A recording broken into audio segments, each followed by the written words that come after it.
Oke, Assalamualaikum warahmatullahi wabarakatuh. Gimana teman-teman kabarnya hari ini? Semoga teman-teman dalam keadaan sehat dan selalu menjaga kebersihan.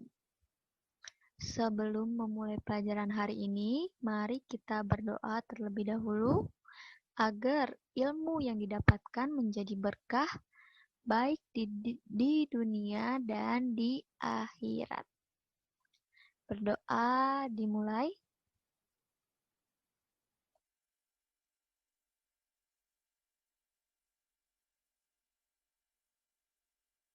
Berdoa selesai. Oke teman-teman, di pertemuan ketiga pada bab kedua, kita akan membahas tentang fungi dan plante.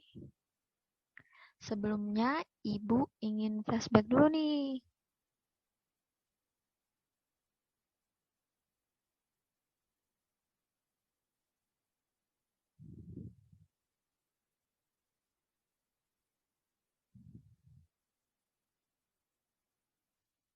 Tingkatan takson dalam makhluk hidup. Dari yang tertinggi sampai yang terendah. Dimulai dari kingdom, filum atau divisi, kelas, ordo, famili, genus, spesies, dan varietas. Jadi, dari atas ke bawah, kesamaan cirinya semakin banyak. Oke. Nah, sebelumnya kita kan belajar mengenai ada 5 kingdom dalam makhluk hidup. Ada kingdom Monera, Protista, fungi, plante, dan mamalia. Untuk Monera dan Protista, itu hanya bisa dilihat menggunakan mikroskop atau makhluk hidup yang berukuran mikro. Oke. Nah, diingat-ingat nih materi sebelumnya ada Monera dan Protista. Kita bahas yang pertama yaitu ciri-ciri Monera. Yang pertama berukuran mikro, hidupnya berkoloni atau bergerombol. Terus contohnya itu golongan bakteri dan cyanophyta. Nah, contoh yang merugikannya penyebab penyakit tipes. Nama spesiesnya yaitu Salmonella typhosa. Terus untuk yang menguntungkannya yaitu Escherichia coli. Itu untuk membusukkan sisa makanan. Nah, untuk Protista, ciri-cirinya berukuran mikro, terdapat Protista mirip hewan, tumbuhan, dan jamur. Lalu, pada Protista mirip hewan, terdapat alat gerak yang dinamakan flagel. Contoh spesiesnya yang merugikannya untuk Protista yaitu Plasmodium malariae, penyebab penyakit malaria, dan yang menguntungkannya itu radiolaria sebagai alat gosok. Nah, kita sampai ke materi hari ini, yaitu fungi dan plante. What is fungi? Fungi adalah makhluk hidup yang tidak berklorofil. Hidupnya di tempat lembab, terus hidupnya itu saprofit. Makanannya dari sisa-sisa makhluk hidup yang sudah mati. Nah, macam-macam jamur itu yang pertama itu ada Penicillium notatum atau yang kita kenal dengan antibiotik. Jadi pembuatan antibiotik ini menggunakan jamur Penicillium. Terus ada pembuatan tempe, nama spesiesnya yaitu Rhizopus oryzae. Nah, bentuknya ini jika di zoom menggunakan mikroskop berbentuk seperti kipas.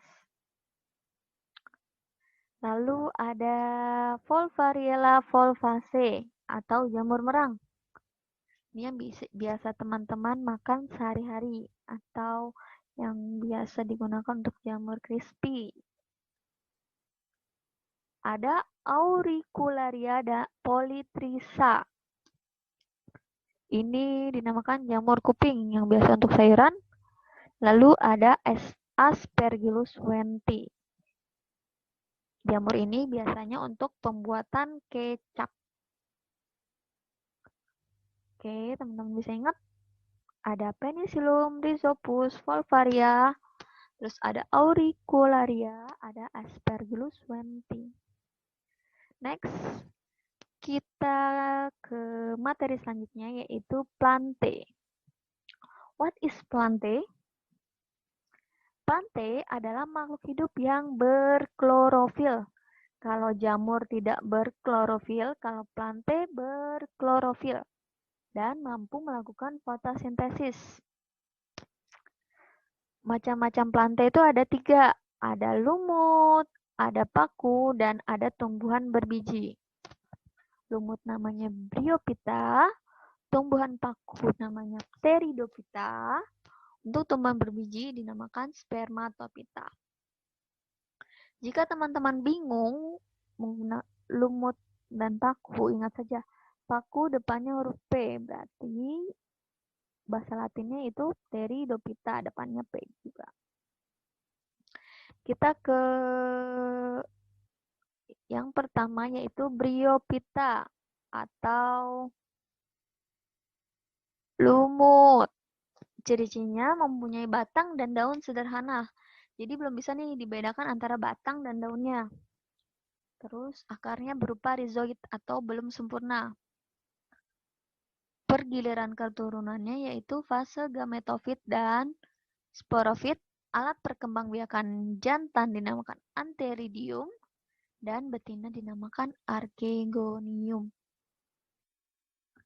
Nah, klasifikasi lumut itu ada 3. Ada lumut daun, lumut hati, dan lumut tanduk. Ini contohnya nih. Markantia sp ini namanya lumut hati. Sedangkan sphagnum namanya lumut daun. Dan yang berbentuk seperti tanduk ini, Anthoceros, dinamakan lumut tanduk. Oke, kita lanjut ke materi selanjutnya yaitu Pteridophyta atau tumbuhan paku. Ciri-cirinya mempunyai akar, batang, dan daun sejati. Jadi sudah bisa dibedakan antara akar, batang, dan daunnya. Terus akarnya berupa rizoma atau serabut-serabut kecil. Terdapat kotak spora. Jadi untuk tumbuhan paku ini khusus ya teman-teman, di daunnya terdapat kotak spora seperti ini nih. Biasanya berwarna coklat atau agak-agak kehitaman. Daun mudanya menggulung, terus umumnya bersifat menguntungkan. Contoh Pteridophyta apa saja sih? Yang pertama yaitu paku tanduk rusa. Yang biasa teman-teman lihat menempel di pohon, ini namanya tumbuhan paku. Jadi teman-teman bisa lihat nanti di bagian daunnya ini ada butiran-butiran kecil, itu dinamakan kotak spora. Lalu ada Marcella crenata atau semanggi. Jadi ini biasa digunakan untuk sayuran. Lalu ada paku kawat, ini untuk hiasan. Lalu ada paku sarang burung, ini juga untuk hiasan. Dan ada paku supir. Nih pasti teman-teman banyak nih melihat ini. Jika teman-teman amati daunnya, pasti terdapat kotak spora atau bintil-bintil kecil berwarna hitam atau kecoklatan. Nah, kita lanjut ke Spermatophyta atau tumbuhan berbiji. Tadi sudah bahas Bryophyta, lalu yang kedua ada Pteridophyta, dan yang terakhir ada Spermatophyta atau tumbuhan berbiji. Nah, teman-teman ciri-ciri tumbuhan berbiji apa saja sih? Yaitu mempunyai akar, batang, dan daun sejati, akar tunggang dan akar serabut, memiliki bunga. Untuk Spermatophyta sendiri dibedakan menjadi Gymnospermae dan Angiospermae. Dan di Angiospermae lagi dibedakan menjadi monokotil dan dikotil. Nah, beda gimnospermae dan angiospermae di mana sih? Untuk tumbuhan berbiji terbuka atau gimnospermae, biasanya bijinya itu tidak ditutupi daging buahnya. Sedangkan angiospermae ditutupi daging buahnya. Jadi ada daging buah ini yang bisa kita makan, lalu ada bijinya. Nah, yang berbiji tertutup juga seperti itu. Ini anggur contohnya. Kita lihat, ini kan ada daging buahnya dan bijinya di dalam buahnya kan. Lalu udah kesemek, ada alpukat, apel, persik, banyak macamnya. Jadi kalau berbiji terbuka, bijinya ada di luarnya, tidak ada daging buahnya. Sedangkan berbiji tertutup, ada daging buahnya. Kita lanjut ke bagian angiospermae. Angiospermae tadi kan dibedakan menjadi monokotil dan dikotil. Nah, perbedaan dari tumbuhan dikotil dan monokotil apa sih? Tumbuhan dikotil terdiri dari 2 kotiledon, 2 keping biji.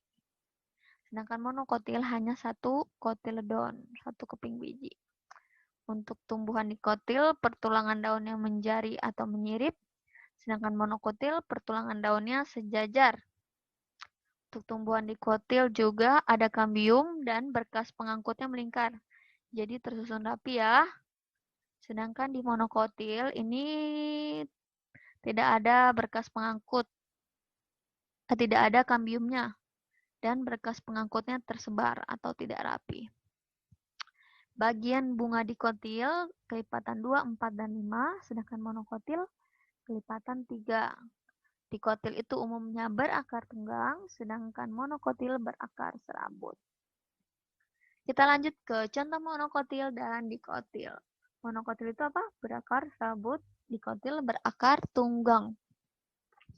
Nah, contoh tumbuhan monokotil ada anggrek bulan, pohon kelapa, jagung, jahe gajah, padi, pisang, bambu, tebu, lidah buaya. Ini umumnya merupakan akar serabut. Jadi teman-teman bisa lihat untuk perbedaan monokotil dan kotil, jika serabut berarti dia monokotil. Jika tunggang berarti dia dikotil. Nah, dikotil ini ada mangga, durian, sukun, terong, apel, dan alpukat. Masih banyak sebenarnya contoh-contohnya, jadi Ibu hanya contohkan sebagian. Saji terdiri menjadi berapa nak? Ingat avertebrata dan vertebrata. Nah, untuk avertebrata ini yaitu hewan yang tidak bertulang belakang atau hewan-hewan bertubuh lunak. Contohnya itu nanti ada Polyphera, ada Solentrata, Mollusca, Echinodermata, Platyhelminthes, Nematelminthes, Annelida, dan Arthropoda. Untuk Platyhelminthes, Nematelminthes, dan Annelida ini merupakan kawanan cacing. Tiga ini merupakan kawanan cacing. Nah, untuk yang di vertebrata, kita akan belajar mengenai, di SD mungkin sudah belajar ya, tentang Pisces, reptil, mamalia, amfibi, dan aves. Pisces ini yaitu golongan ikan, reptil itu reptil, terus ada mamalia, amfibi itu sejenis katak, dan aves itu kawanan burung. Kita lanjut saja. Kita masuk ke avertebrata. Hewan yang tidak bertulang belakang. Tadi ada berapa, Nak? Ada 6. Kita masuk saja ya, 6. Yang pertama itu ada Porifera. Nah, kalian pernah lihat di bawah laut ini Porifera nih? Nah, kalian taunya mungkin Porifera ini sejenis tumbuhan. Padahal Porifera ini yaitu hewan atau animalia, ya. Nah, dari gambar ini kalian kira-kira apa ciri-ciri yang terlihat? Bisa dilihat apa? Ukurannya besar, Bu. Benar. Ukurannya bagus-bagus, ada yang lucu. Benar. Ini kita langsung saja ya lihat ciri-cirinya. Untuk ciri-cirinya yaitu yang pertama hidup di laut dan melekat di dasar perairan. Jadi mereka umumnya hidup di laut dan melekat di dasar perairan. Lihat, nempel pada dasar perairan kan? Nah, lanjut. Seluruh tubuhnya berpori halus seperti spons. Nih tubuhnya nih. Tubuhnya ini terdapat pori-pori halus seperti spons. Coba lihat, teman-teman bisa lihat. Ya kan? Nah, itu contoh porifera yang paling mendasar. Porifera itu contohnya yaitu berpori-pori halus, melekat pada dasar perairan. Nah, makanannya itu berupa plankton atau hewan-hewan kecil di dasar laut. Terus, porifera ini juga membentuk terumbu karang. Jadi, teman-teman yang tahu selama ini terumbu karang merupakan tumbuhan, terumbu karang itu merupakan hewan atau animalia. Nah, manfaatnya apa sih porifera ini? Porifera ini manfaatnya yaitu sebagai penggosok kaca. Jadi, beberapa porifera bisa digunakan sebagai penggosok kaca. Terus ada juga sebagai hiasan di akuarium. Akuarium yang menggunakan air laut itu biasanya hiasannya memakai porifera ini, porifera kecil. Oke. Jadi, teman-teman, inti yang harus kalian ingat di porifera yaitu ciri-cirinya. Ciri-cirinya hidup di laut, terus dia berpori halus. Oke. Lanjut kita ke avertebrata yang kedua yaitu solentrata. Solentrata ini apa sih? Solentrata ini bisa lihat apa? Teman-teman bisa lihat. Solentrata ini ciri-cirinya yaitu tubuh seperti tabung atau kantong berongga. Jadi tubuhnya ini seperti kantong berongga ya, lihat. Ciri-cirinya lagi yaitu tentakel mengandung racun. Nah, tentakel ini umumnya mengandung racun nih kalau untuk solentrata ini juga mengandung racun. Manfaatnya yaitu dapat membentuk karang yang melindungi dari bahaya erosi. Nah, untuk solentrata yang di dasar perairan yang ada tentakelnya beda ya sama porifera. Kalau di solentrata ini membentuk terumbu karangnya yaitu yang ada tentakelnya. Melindungi dari bahaya erosi. Nah, solentrata ini bentuknya seperti tabung berongga. Ingat-ingat porifera tadi bentuknya seperti pori-pori halus, sedangkan solentrata seperti kantung berongga. Lanjut ke avertebrata yang ketiga yaitu moluska. Moluska ini yaitu hewan-hewan yang bertubuh lunak. Teman-teman bisa lihat di sini ada siput, ada cumi-cumi, dan berbagai macam keong atau kerang. Ciri-cirinya apa kalau moluska? Moluska ini ciri-cirinya yaitu tubuhnya lunak dan berlendir. Jadi tubuhnya itu lunak dan berlendir. Terus terdapat cangkang ataupun mantel untuk melindungi tubuhnya. Jadi ciri khas moluska yaitu ada cangkangnya atau mantel. Nah, cumi-cumi ini diselubungi oleh mantel, bukan cangkang. Oke, ini mantelnya kalau cumi-cumi. Terus manfaatnya moluska sebagai sumber protein, contohnya cumi-cumi dan gurita. Terus sebagai sumber ekonomi, contohnya itu tiram mutiara. Lanjut kita ke avertebrata yang keempat yaitu Echinodermata. Echinodermata ini yaitu contohnya bintang laut dan bulu babi. Ciri khasnya apa sih? Kita lihat.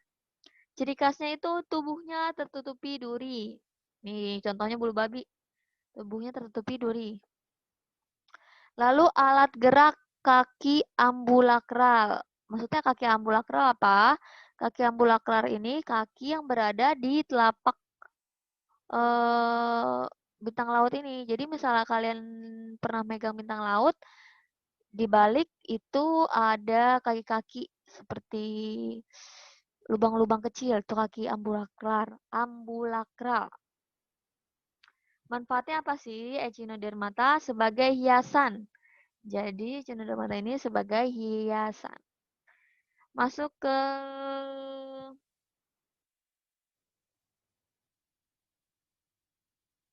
apa ya, golongan cacing. Kita sekarang masuk ke golongan cacing. Kenapa Ibu bagi 3? Karena agar kalian mudah membedakan antara cacing yang satu dengan cacing yang lainnya. Yang pertama kita menyebutkan Platyhelminthes. Platyhelminthes ini apa sih ciri-cirinya? Platyhelminthes ini golongan cacing pipih. Terus umumnya hidup sebagai parasit. Ada yang hidup bebas di air tawar. Nih, contoh Platyhelminthes. Teman bisa lihat Platyhelminthes? Nih, lihat. Platyhelminthes itu cacing pipih seperti ini nih. Jadi, benar-benar pipih. Contohnya itu ada Planaria, Fasciola hepatica, dan ada cacing pita. Fasciola hepatica ini cacing yang biasa ada di hati hewan yang apa yang tidak bagus lah istilahnya. Nah, kita lanjut ke cacing yang kedua. Jenis cacing yang kedua itu namanya Nemathelminthes. Nemathelminthes ciri-cirinya apa sih? Ciri-cirinya itu tubuhnya bulat panjang, terus ada yang sebagai parasit di usus anak-anak, terus kulitnya licin dan tidak berwarna. Nih, contoh Nemathelminthes. Nemathelminthes itu contohnya itu cacing kremi yang biasa kalian cacingan nih. Cacingan itu biasanya disebabkan oleh Nemathelminthes. Jadi teman-teman bisa ingat, Platyhelminthes dan Nemathelminthes ini merupakan parasit. Biasanya merupakan parasit. Kita lanjut ke ciri-ciri yang ketiga, cacing yang ketiga yaitu Annelida. Annelida apa sih? Annelida itu yaitu cacing yang biasa kalian lihat sehari-hari. Contohnya. Ciri-cirinya itu tubuhnya bulat panjang dan bersegmen. Beda ya, Nemathelminthes dan Annelida. Nemathelminthes ini tubuhnya bulat panjang saja. Tidak ada segmen-segmen atau ruas-ruas seperti Annelida ini. Dan Annelida itu umumnya tidak merugikan. Oke. Teman-teman bisa ingat, di Avertebrata golongan cacing ada 3, Platyhelminthes, Nemathelminthes, dan Annelida. Platyhelminthes itu cacing pipih, Nemathelminthes itu cacing kremi, biasanya ada di usus manusia, dan Annelida itu cacing yang bersegmen atau yang berwas, yang biasa kalian lihat sehari-hari. Lanjut kita ke Arthropoda. Ini yang vertebrata yang terakhir mungkin ya. Ya benar, vertebrata yang terakhir. Vertebrata yang ke-8. Ciri-cirinya apa sih Arthropoda ini? Arthropoda ini merupakan serangga. Cirinya itu hewan berbuku-buku. Terus dibedakan menjadi kepala, dada, dan perut. Jadi umumnya arthropoda ini dibedakan menjadi kepala, dada, dan perut. Ini juga nih laba-laba, kepala, dada, dan perut. Begitu juga belalang, ada kepala, dada, dan perut. Jadi teman-teman ingat, ayo kita ulang lagi, apa saja golongan Avertebrata? Yang pertama ada apa nak? Kita coba lihat, yang pertama. Yang pertama, nih, Ibu lihat dari sini aja. Yang pertama Avertebrata yaitu Porifera. Porifera ciri-cirinya apa? Tubuhnya berpori halus. Terus ada Solentrata. Solentrata ciri-cirinya apa? Tubuhnya berkantong. Contohnya ubur-ubur. Moluska tubuh yang hewan yang bertubuh lunak dan berlendir. Contohnya siput. Echinodermata apa?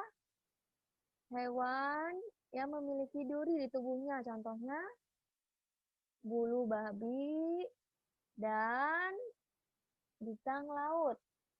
Platyhelminthes, Nemathelminthes, dan Annelida ini golongan cacing. Platyhelminthes itu cacing apa nak? Cacing pipih. Untuk Nemathelminthes, cacing bulat. Contohnya cacing kremi di perut. Annelida itu cacing tanah yang bisa kita lihat sehari-hari. Nah, kalau arthropoda ciri-cirinya apa? tubuhnya berbuku-buku. Terus terdiri dari kepala, terus dada, dan perut. Nah, kita masuk ke golongan vertebrata. Vertebrata itu apa?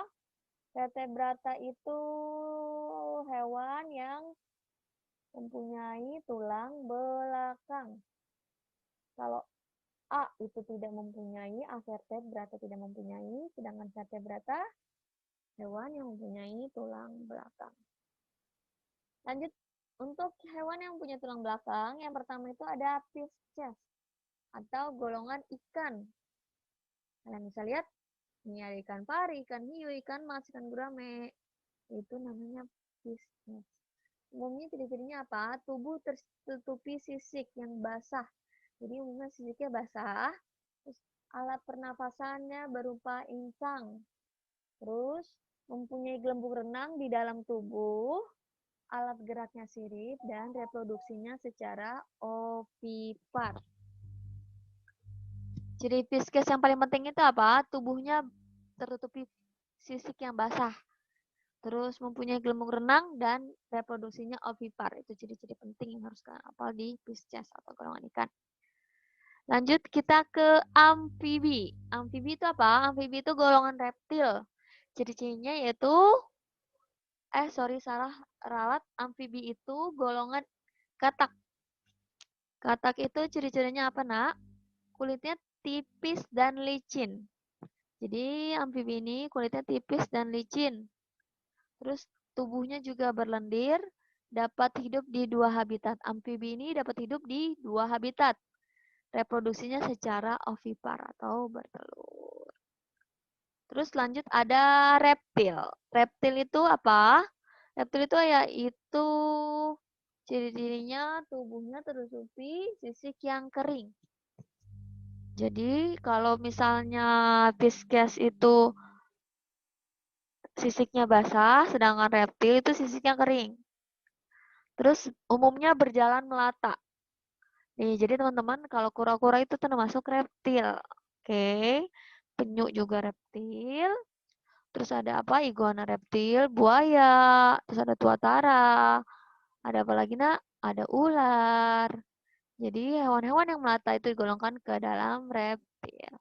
Reproduksinya secara ovipar dan ovovivipar. Lanjut kita ke Aves. Aves ini yaitu burung. Kawanan burung. Ciri-cirinya apa? Tubuh tertutupi bulu. Jadi Aves ini tubuhnya tertutupi bulu, terus alat gerak sepasang kaki dan sepasang sayap.